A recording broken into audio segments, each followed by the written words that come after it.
Hello and welcome friends. In this session we are going to discuss about residential status of an individual.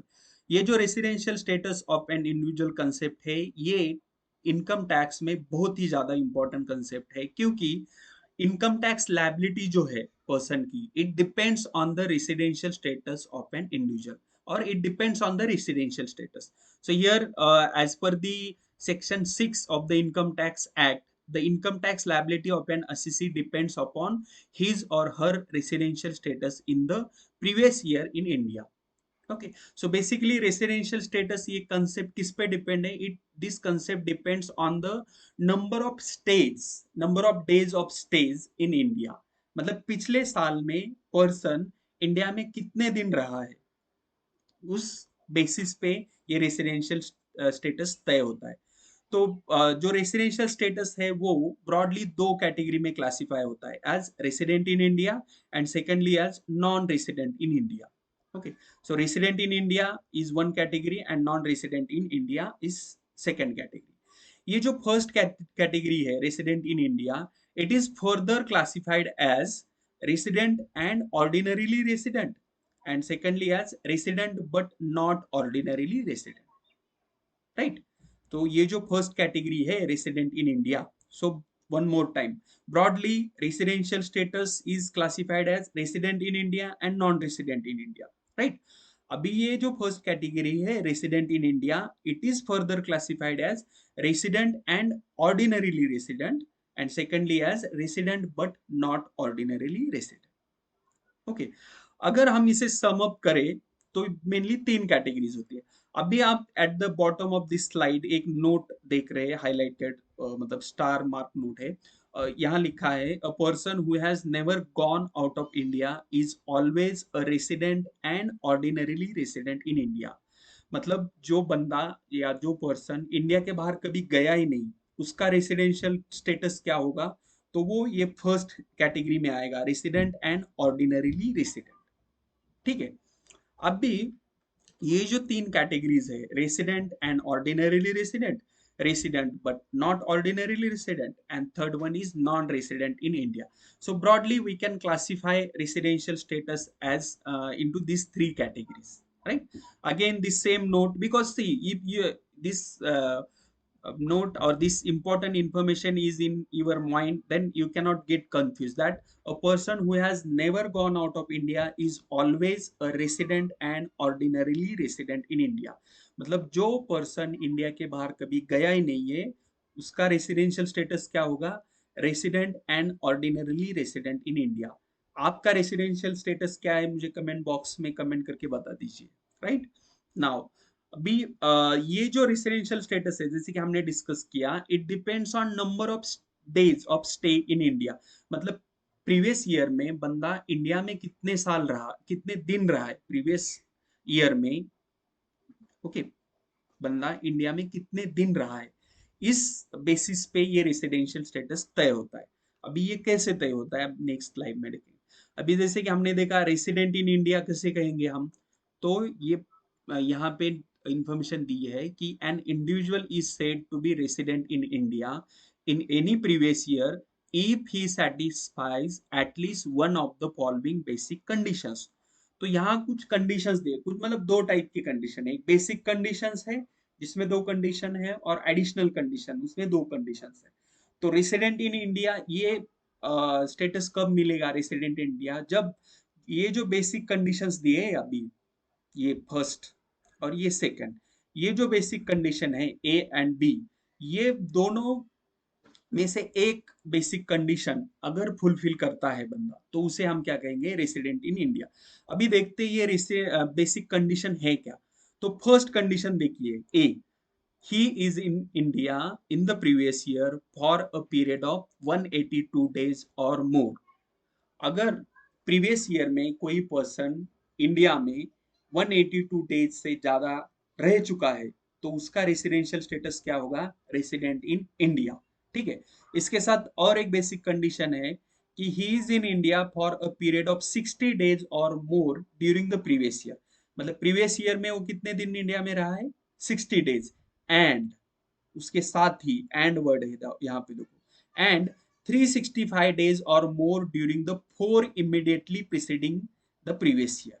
Okay, तो अभी ये देखिए, ये concept थोड़ा tricky है। मतलब ये जो कंडीशन है, बेसिक कंडीशन में से फर्स्ट कंडीशन तो इजी है कि प्रीवियस ईयर में अगर कोई पर्सन 182 डेज और उससे ज्यादा इंडिया में रह रहा है तो उसका रेसिडेंशियल स्टेटस क्या आएगा, रेसिडेंट इन इंडिया कहेंगे हम उसे। और सेकंड कंडीशन में क्या किया दिया है कि ही has 60 days or more during the previous year, मतलब stays of 60 days और मतलब previous year में एटलीस्ट 60 डेज इंडिया में होना चाहिए, और उसके साथ ही and 365 days or more during the 4 immediately preceding the previous year.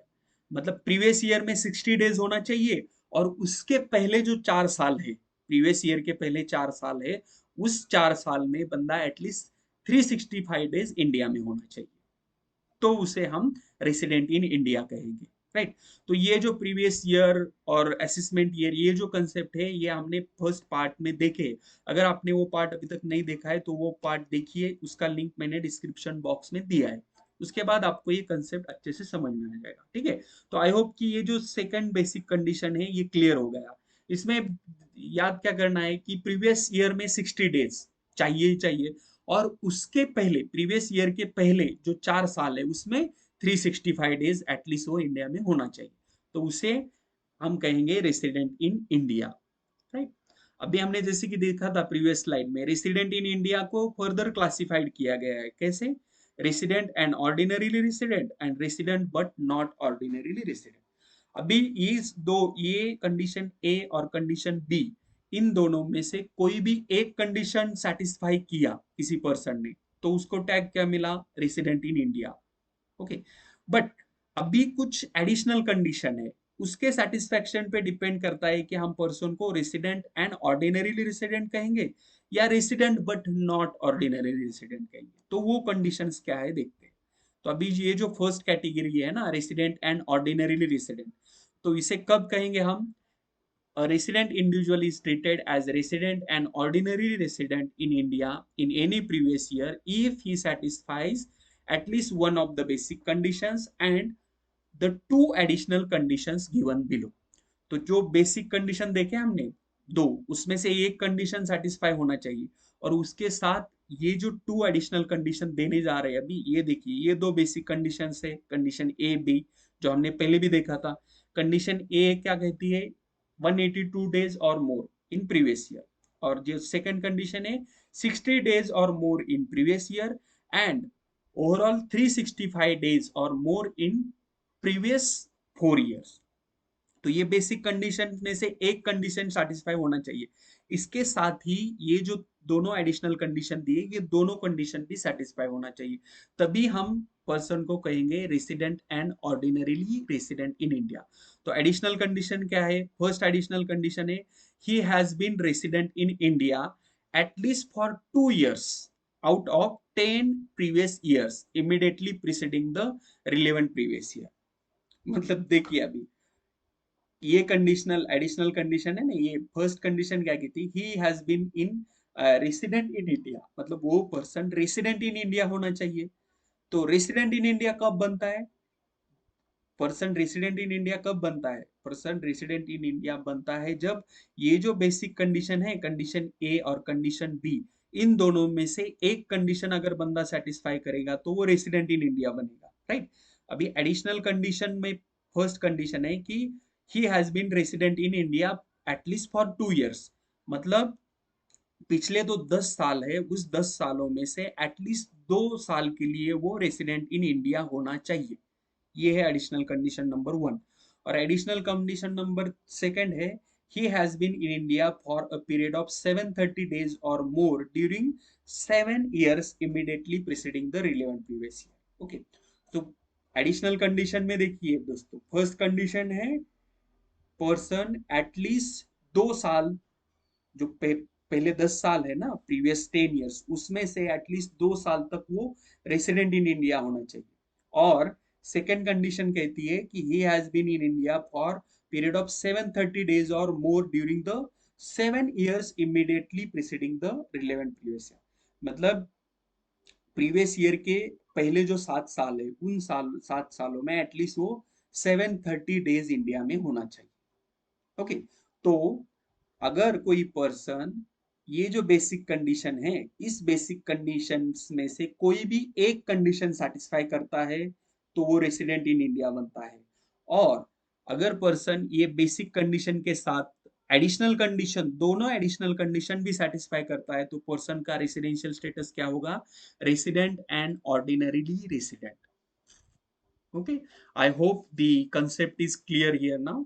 तो रेसिडेंट एंड ऑर्डिनरीली रेसिडेंट ये स्टेटस मिलने के लिए बेसिक कंडीशन में से एक कंडीशन सेटिस्फाई होना चाहिए, और एडिशनल कंडीशंस है जो दो एडिशनल, वो दोनों सेटिस्फाई होनी चाहिए।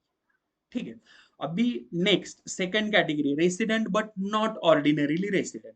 अभी रेसिडेंट कब बनता है? बेसिक कंडीशन में से कोई भी एक कंडीशन फॉलो की तो रेसिडेंट बनता है। बट जो एडिशनल कंडीशंस है ना दोनों, तो दोनों में से कोई भी एक कंडीशन अगर उसने फुलफिल नहीं किया तो वो non resident but not ordinarily resident कहा जाएगा। ओके, ये सेकंड कैटेगरी में बंदा कब आता है? देखो दोस्तों, ये जो कंडीशन है ना, बेसिक कंडीशन और एडिशनल कंडीशन, बेसिक में से कोई भी एक कंडीशन सेटिस्फाई किया और एडिशनल जो कंडीशन दी है उसमें से दोनों कंडीशन सेटिस्फाई किया तो रेसिडेंट एंड ऑर्डिनरीली रेसिडेंट ये स्टेटस मिलेगा।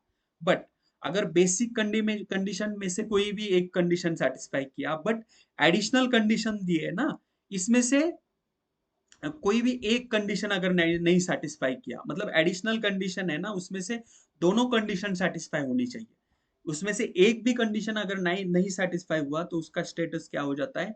Resident but not ordinarily resident. ठीक है, ये थोड़ा कंफ्यूजिंग है बट आप अगर इसको अच्छे से समझेंगे तो ये कंसेप्ट क्लियर हो जाएगा। और इस पे 100% शॉर्ट नोट रहता है दोस्तों, किसी भी टैक्सेशन का एग्जाम होगा उसमें इस पे 100% शॉर्ट नोट रहता है, तो आप वीडियो अच्छे से देखिए, आपका कंसेप्ट क्लियर हो जाएगा। तो resident but not ordinary resident किसे कहेंगे हम? An individual who satisfies at least one of the basic conditions but does not satisfy none of the or one of the two additional conditions. मतलब basic condition में से एक condition satisfy करता है but additional में से सेटिस्फाई नहीं करता कोई भी एक कंडीशन, तो उसका स्टेटस बन गया resident but not ordinary resident. अभी थर्ड जो स्टेटस है, resident non resident in India. तो देखो दोस्तों, बेसिक कंडीशन में से कोई भी कंडीशन अगर पर्सन ने सेटिस्फाई नहीं किया, जो दो बेसिक कंडीशन है ना, उन दो में से बेसिक कंडीशन में से कोई भी अगर कंडीशन सेटिस्फाई नहीं होता तो उसे हम कहेंगे non resident in India. Okay, तो यहाँ क्लियरली दिया है, N individual who does not satisfy any of the basic conditions is non resident in India. तो बहुत सारे लोग हैं जो इंडिया के बाहर रहते हैं, मतलब पिछले मतलब ईयर का जो मोस्ट ऑफ द टाइम है वो आउट ऑफ इंडिया स्पेंड करते हैं, तो उसकी वजह से उनका रेसिडेंशियल स्टेटस चेंज होता रहता है। ठीक है, और ये रेसिडेंशियल स्टेटस ये एक इकोनॉमिक कंसेप्ट है, और residential status and citizenship of person इसमें डिफरेंस है। Don't confuse it with citizenship. Residential status of an individual एक इकोनॉमिक कंसेप्ट है, और सिटीजनशिप ऑफ अ पर्सन एक लीगल कंसेप्ट है, इन दोनों में अंतर है।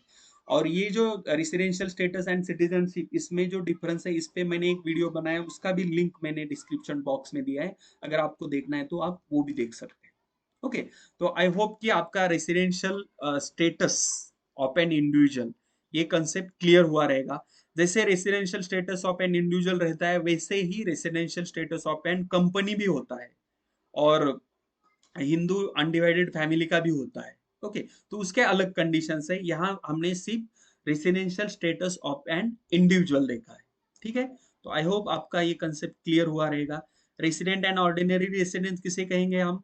Resident individual who satisfy at least one of the basic conditions and the two additional condition, उसे कहेंगे रेसिडेंट एंड ऑर्डिनरी रेसिडेंट।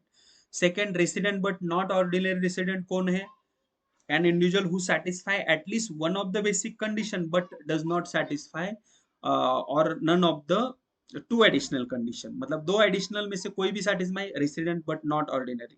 और नॉन रेसिडेंट किसे कहेंगे? जो बंदा बेसिक कंडीशन में से कोई भी कंडीशन सेटिस्फाई नहीं करता है, फुलफिल करता है। ठीक है, आई होप दोस्तों आपको वीडियो अच्छा लगा होगा, अच्छा लगा है तो लाइक कीजिए, चैनल को सब्सक्राइब कीजिए, ये आपने आपके फ्रेंड के साथ शेयर कीजिए, और चैनल को सब्सक्राइब कीजिए, क्योंकि मैं इनकम टैक्स इस टॉपिक पे और वीडियोस बनाने वाला।